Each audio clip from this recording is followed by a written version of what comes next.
Haas? Really?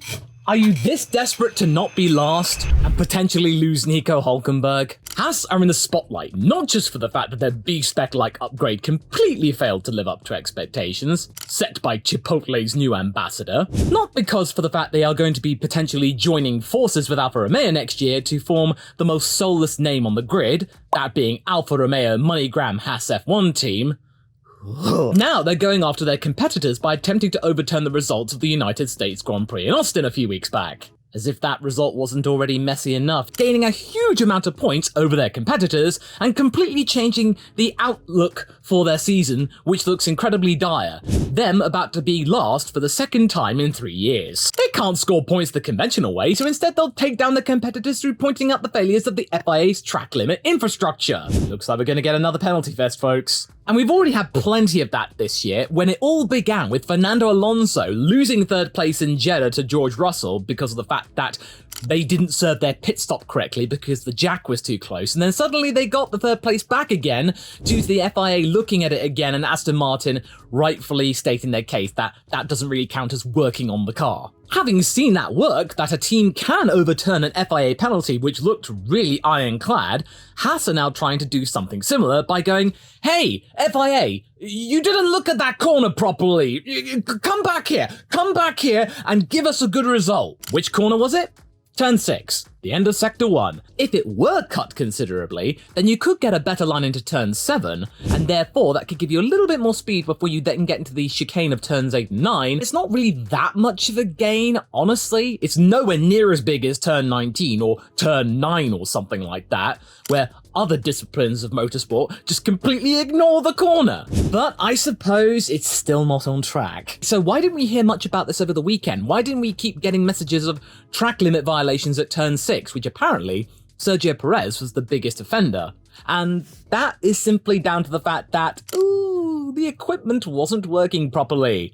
Similar to what happened in Canada when Pierre Gasly stopped in practice. The cameras in the area weren't working properly. The FIA, they weren't too sure whether or not Pierre Gasly's car had exploded or something like that. Therefore, they red flagged the session, and everybody lost valuable practice time. This time, because they weren't angled the right way. Usually they have fleets of CCTV cameras from multiple angles to deduce track limit penalties, aside from the onboard cameras of the cars, and times when the drivers would move offline irregularly could be monitored.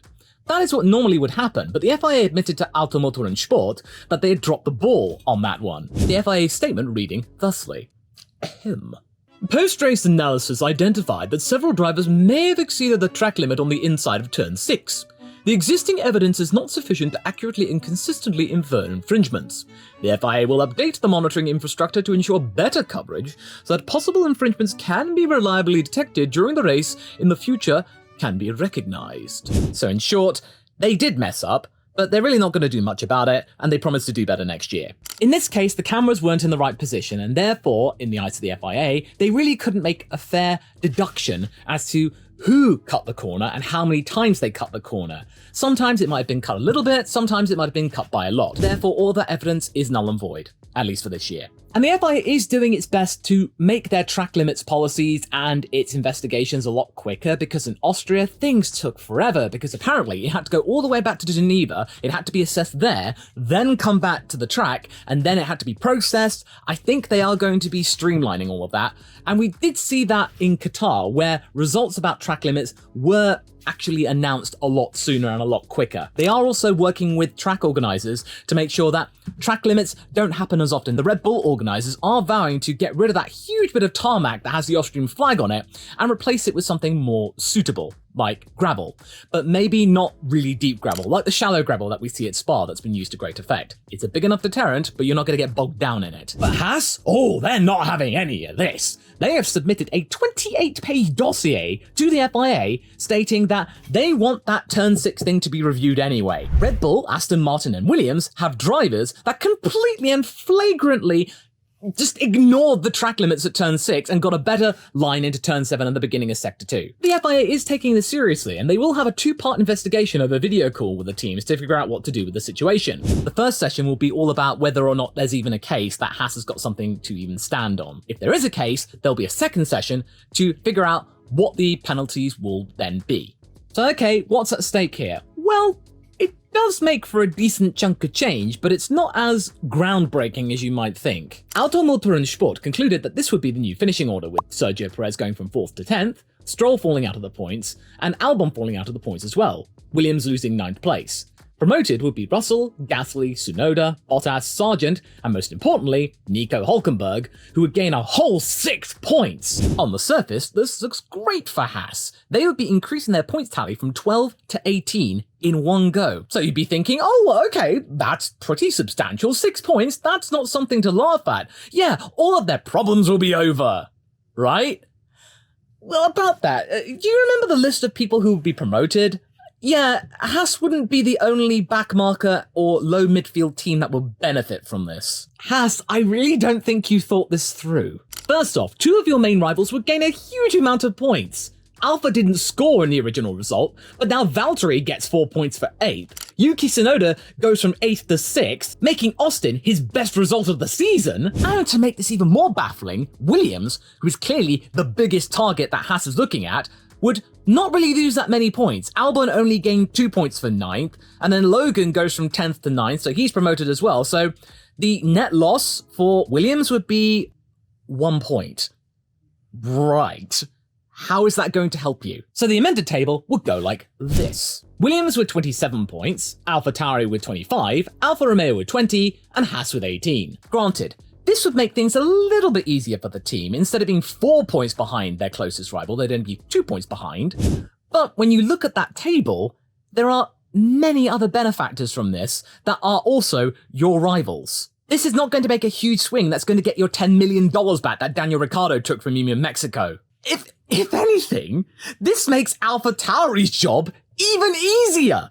They gained 4 points to get to 25, only 2 points hypothetically behind Williams, so all they need to do is get an 8th place, Williams don't score, and then they'd be ahead. If this protest goes through, and these new results replace the existing ones, then AlphaTauri will be singing. The only person I see that will give you a Christmas card off the back of this ruling would be Lewis Hamilton, because Sergio Perez would lose 11 points in the battle for second position. The gap between Hamilton and Perez will be cut by a third, and that will be really helpful for Lewis at a time when he's really not looking great and Mercedes are really stuck in a rut. Who really gains from this? Well, I can tell you. This isn't down to getting justice over track limits. This is all trying to keep Nico Hulkenberg sweet. I don't think you need me to tell you that the Hulk is the only light of hope for Haas this year. Thanks to his prowess in qualifying, he has managed to drag the VF23, VF stands for very fast by the way, into Q3 a total of 7 times this season. And considering where Haas are, at the bottom of the standings, that's quite a big deal. That car can be quick, if only its tyres didn't give out and turn themselves into grated cheese. He gets a really impressive qualifying result, and then he just falls to the back, failing to score. And I think this is starting to get to Nico Hulkenberg. He has started to become much more vocal in his displeasure toward the team, in its lack of performance and their lack of upgrades, only bringing one major set of parts to Austin, which didn't work, whereas other teams trickle them in. He's essentially told the team to get a grip on this situation, come up with proper upgrades, or you can only expect more of the same in 2024. And Ralf Schumacher is adding further fuel to the fire. Yes, I know, Ralf Schumacher is a bit of a fire starter, and he is very outspoken, but this time around, I agree with him. This makes sense. He's mooted that Nico's looking for a way out, and on this occasion, I really can see a potential way out. Now, I've said this before, that there are many rumours going around that Nico Hulkenberg was destined to partner Valtteri Bottas in 2024 at Sauber, because Alfa Romeo is going to be moving over to Haas, the name change before they become Audi. That was then quashed by Gunther Steiner taking up the option on Nico Hulkenberg's contract. If Nico wasn't subject to that, he could have replaced Zhou Guanyu, and then gone back to Sauber for the first time since 2013, who absolutely adore Nico Hulkenberg, who, when he raced for them in 2013, scored them a huge amount of points. And it's the team that gave him his best result, career-wise, of 4th place in Korea. Nico will walk. He'll go away from Haas and sign a contract with Sauber for 2025, and potentially the first year of them being Audi, because he is a very quick German driver, it's going to become a German-owned team.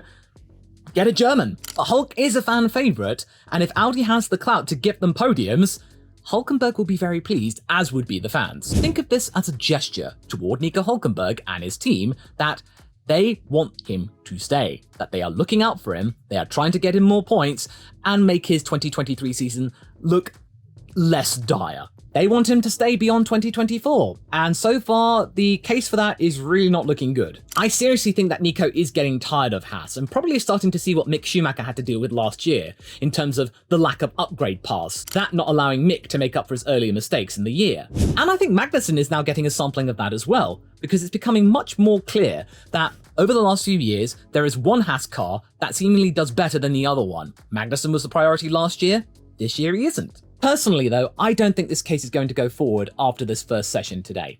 I feel that the FIA has already stated their case, that they don't have sufficient evidence and the proper footage to make a fair ruling. It's already been said. The damage has been done. They will learn for next year, and this won't be a situation again because they'll closely monitor Turn 6 even more now as a potential place for track limits that are blatant. It's going to be a slam dunk ruling, I think. I don't think really Haas is going to gain anything from this other than just some publicity and them trying to keep Nico Hulkenberg sweet and at the team for a few more years. If they are successful, it's just going to make the Austin Grand Prix results the messiest in recent history. And if you'd like to learn about another mess that's gotten the paddock ablaze this year, you can watch this video next about the divisive nature of Alpine and what hope there could be for their future lot in Formula 1.